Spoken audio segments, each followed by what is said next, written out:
Joseph, welcome. Hi, Jatin. Hi, how are you? Doing well, doing well. So it's actually an honor to catch up with you. And there is a special message that I have for you and a lot of people who are watching us, that you are unique for us. Why? Because you are our first customer. Thanks, Jatin. I did know. I mean, I felt I was the first customer, but I had never actually heard that from you. So, Yeah, it, I think yeah, so. So you were somebody who actually started when we were new. Who you right. you started with us. It's very rare. So it's very important for a business, for an entrepreneur, for anyone who's getting started to have the first person show belief and say, all right, I don't need success stories. I don't need to see any testimonials, any examples. And based on whatever you said, I'm getting started with you. So you were that for us. I'm so glad. I think you were a phenomenal success story for us as well. You made us move forward into direction saying, you know what, whatever we Yeah. are doing makes sense, continue to do it. Yeah, so Jatin, it was all the confidence you gave me at that time. So I actually had spoken to, before I started with you, I had applied on my own to schools, and Oh, I it knew didn't that. really work out. Yeah, in not many schools. I had applied to 2 or 3 schools. I think NUS, Nanyang, and a couple of schools in Singapore.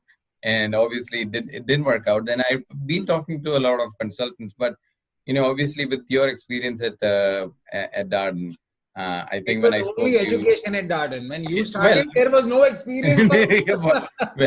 well, I felt that spark immediately. I figured out you knew your stuff, and that gave me this confidence right away, and it worked out great. I think it was a process, I think, that we followed. That I still remember. I was getting admits one by one, at the end of the day, it's all about preparation and how well you can execute it. So, you showed me that first before I got I knew. started. Yeah. Well, people want to learn a lot from you, Joseph. Today's for a lot of people who want to pursue whatever you did. Yeah. They want a top tier MBA. They want to move to maybe various international destinations. You went to a top school in the US, and you made a phenomenal career switch as well. Yeah. My Yeah. first question for you is that you moved from manufacturing industry to finance, and how easy or how tough was the transition, and what suggestions do you have for people, Joseph, who are from unrelated careers and want to move into finance? Right. So first of all, I think switching careers is obviously one of the top reasons why people do an MBA, right? So my finance was not at all in my radar of career options that I was thinking when I was when I was writing my essays, and in fact, it was not in the picture at all. So my goal was to go into marketing. That was what I wrote in my essays, and I thought I genuinely meant it. Marketing, consulting, those were probably the careers that I was looking to get into. But I remember, when I started the first finance class in business school, I felt it did, like ignite a spark in me, saying, this thing is so interesting to me. Like, how do people make a decision on a project? You forecast cash flows across, 10-year period. You bring it back, do an NPV analysis, right? And you get, okay, bang, this is this is what I'm going to spend now. This is the return I'm going to make. Should I go ahead with the project whether or not? And how do I value a company? Discounted cash flows, all that, just felt like, this is what I should be doing. And, I felt like I got it much faster and easier than my classmates did. So this is something that I enjoyed, which is probably why I was doing it pretty well. So that's what triggered me to look into options in careers in finance. So I looked at investment banking, corporate finance, asset management, then talked to obviously the second year MBAs at that time who had come back from internships. So there were people to talk to about careers in finance, different careers in finance. And then the next step is obviously the logical step is networking and reaching out to people, alumni who are already in the space. So it was a very natural process. And I think, overall, I wouldn't say it is not hard. I mean, what's tough for somebody when you switch, or what's tough for the person hiring you is, okay, this person hasn't done this thing. So how do I know whether he knows what he, how do I know whether he knows what is he trying to do, right? That's the single biggest challenge usually someone hiring faces when hiring somebody who hasn't done that work. But how you can overcome that is, I mean, I in my interviews, I used to carry a report that I did on a company evaluation showing, okay, this is something that I did. So anything that you can make people comfortable saying, what you're doing. And even when you talk to people, I mean, being, knowing the news in the space, knowing what's happening. I think these things give people the confidence that, okay, this guy knows what is he trying to get into. So let's give him a shot. And that's how I think career switches happen. And so it's very doable. At the end of the day, I think everyone is trying to make a career switch, right? I mean, either from IT into consulting or finance. So it's very doable. I think, that's my message. And while another question for you is, while you had a lot of scholarships from multiple programs, but you still had to manage the remaining amount of funding, the tuition and everything. And a lot of people belong to families like yours and mine, Joseph. We are all middle class families, and it's not easy for us to manage such significant amount of fee for grad schools in the US. Can you help people understand how did you manage loans? What process did you go through? Yeah. So I'll speak my experience on how I did it. So, well, I mean, this was obviously, a big amount. I mean, I had a pretty good scholarship, but I still had to come up with a pretty big amount in lakhs for the education. So, my plan was to raise, money through a student loan in India. So I talked to my dad, and then, we agreed to pledge the property and raise student loan from India. But thankfully, Emory had an international student loan program.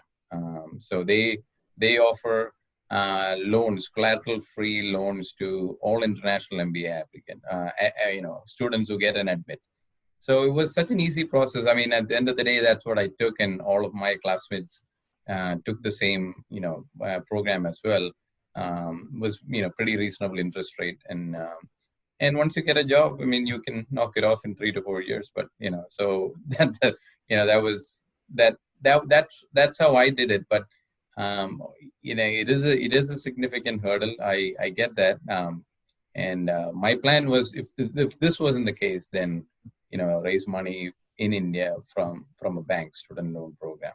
But it's not easy. I think I think you need to pledge a property or whatever. But yeah, then you probably have seen more more experience on this topic than I have.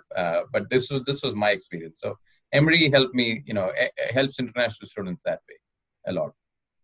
If you were to talk to your own past, somebody who is currently 3 to 4 years of work experience, thinking of international MBA and thinking, where would I grow in my life? Why is an international MBA important for me? Right? And how would it transition me into whatever I want to become? So what are the key areas that you think have been very significantly impacted in a positive way for you just because of an international MBA? And why should people go to a top international MBA program? That's a good question. I think first of all, it is the career, right? I mean, the job you do is where you spend 8 to 10 hours a day.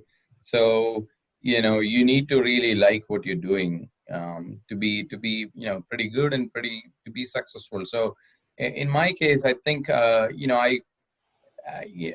was in sales. So I enjoyed working in sales. I enjoyed the negotiation process and meeting customers and talking to them. So I knew that a career in business made sense to me. But the MBA helped me realize that finance was something that I enjoyed even more. It was more challenging to me and something that I enjoyed more.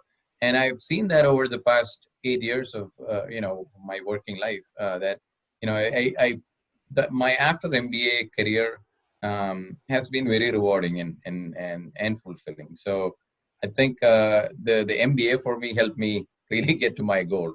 of a good job and a good career. So I haven't made a switch in 8 years, and pretty happy with where I am. So that's one thing.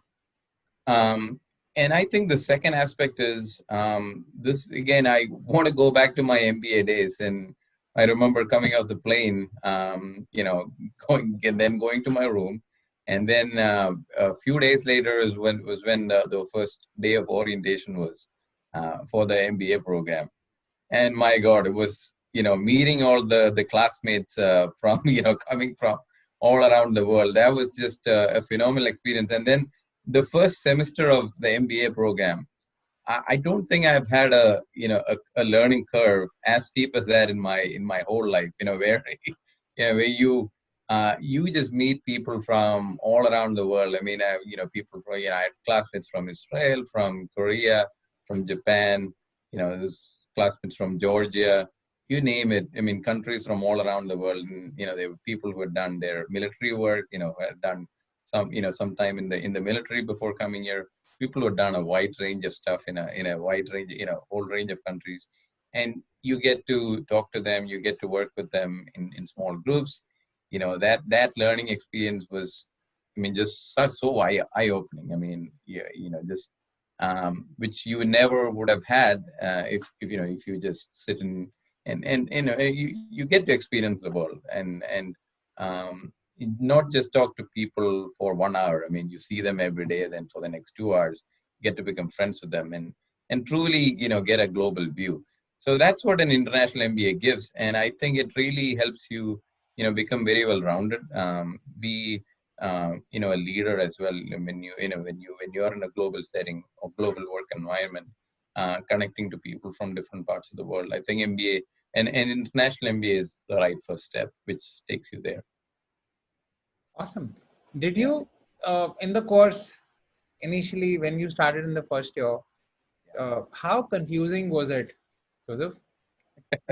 It was confusing. It was challenging, right? I think the toughest thing I think most MBA or most international MBAs face is the networking aspect, right? That you really have to network and connect with people. That's to get to the career that you need to, right? I mean, it is an informational interview. They call you call it an informational interview, but it is, I think, to a certain degree, an interview before the real interview, right? As much as you're seeking to learn from the person you're trying to talk to, they're also trying to gauge whether, this person knows what is he trying to talk, trying to say. So it is really, your first opportunity to make an impact on the future company, or so that networking process is very important. It is a very important element of an international MBA process, right? No one's coming to you, knocking on your door to recruit. It's always you have to take the initiative, reach out to people, but that's just not the way we were brought up. I mean, in our engineering days, you don't worry about companies till the day the placement date happens. So the first company comes, you sit on those interviews. If you don't get that, okay, move on to the next company. That's the only day you think about your job. You don't think about, but here, day one, you're thinking about your career.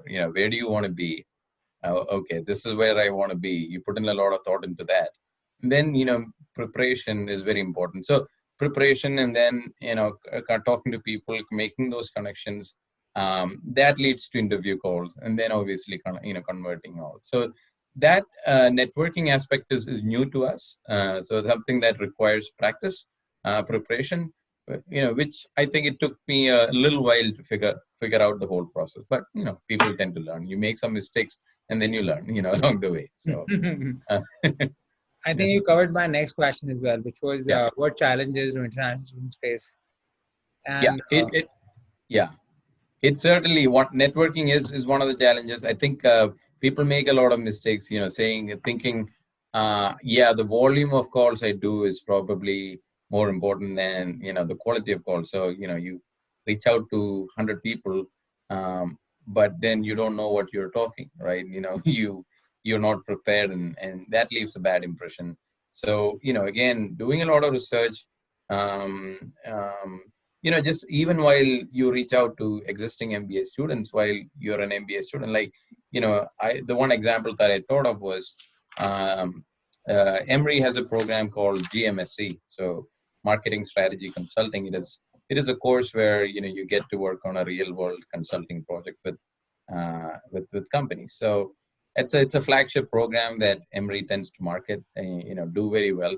And even for students, like, for folks who want to get into consulting, and folks to get a real world experience of, how the consulting world, or, a real world business problem solving looks like. That is an excellent course. I think you do it in your second semester. So it's right before the internship. So you do it as a program, as a course throughout your second semester. So different companies come up with a problem that they need solving with. Like, okay, we need to market this product to Brazil. Give us a report, study the Brazilian market opportunity. How do we launch this product? Where do we segment this? Whom should we market to? That's your project. So the people even go to Brazil, do the study for a couple of weeks. The company sponsors you to do that. It's a very exciting project opportunity. But and that's a flagship project program that Emory Goisvera offers. So if you call somebody from Emory and ask them, what is GMSE? No, that's not a good question, right? So right. But but asking somebody, did you do GMSE? What was your experience like? Right now, that's a very good question. I think, you obviously, as an interviewer, you wouldn't know, what GMSE experience would be like, right? So asking somebody about, now that tells the MBA student, saying, okay, this person has looked up the website. He knows what GMSE is. He knows that's, a flagship program that Emory offers, right? That's how you leave an impression, and that's how you leave a mark with people. That's where, preparation happens. So again, it's challenging for, I think it is a big challenge for Indian students, because we are always brought up in the mindset that you crack the test and then you go forward, right? But that's not all about it. And then there is the next stage of, preparation, and how do you communicate, which we tend to ignore the soft skill part of it. But that's very important when you come in an international global setting, and which could be challenging, but something you need to train and be ready for. I remember when you had left for the US, Yeah. and a year after that, I got an email from you saying that I'm looking at something in New York. I've cracked Yeah. a couple of things. Do you know somebody in New York in financial markets? And I was like, wait a minute, his essays did not say, Yeah. Yeah. hey, he's from manufacturing industry. He said, I really Yeah. want to get into marketing. That's what we had in mind as well. Right. Now he's saying, I'm going to work on the Wall Street. Yeah. It's a Yeah. perfect example for a lot of people that a lot of opportunities in the future. They're wide open, Joseph. In fact, that's like the two. When I look at investment banking, I think 8 or 9 of my classmates went into investment banking, and the two folks who are still in banking, from those 8, out of the 8, a lot of people tend to leave that career pretty soon. Yeah. But the two that are still there are folks who had they had Indian IT background, 4 years, software engineering background, but you know they made the switch just like that. And they were the right people to do it, and the interviewers were able to see that through, right? I mean, it's not rocket science, right? I mean, none of these jobs requires you to know calculus or any of that thing. It's all about the commitment, and showing that what you're signing up for, and having the skills to do it, which you learn at the MBA. I mean, you learn the skills, but so career switches are very possible. I mean, it's not hard, but it is possible, and that's what you do an MBA for. So Thank you so much for your time, Joseph. Yeah. And this has been actually, so I'm speaking with a lot of people these days, a lot of ex-applicants, a lot of people, leadership in the entire different industries and functions. And this is a great learning opportunity for me as well. It's really, really learning a lot. I'm sure a lot of people would get amazing value from this interview of yours.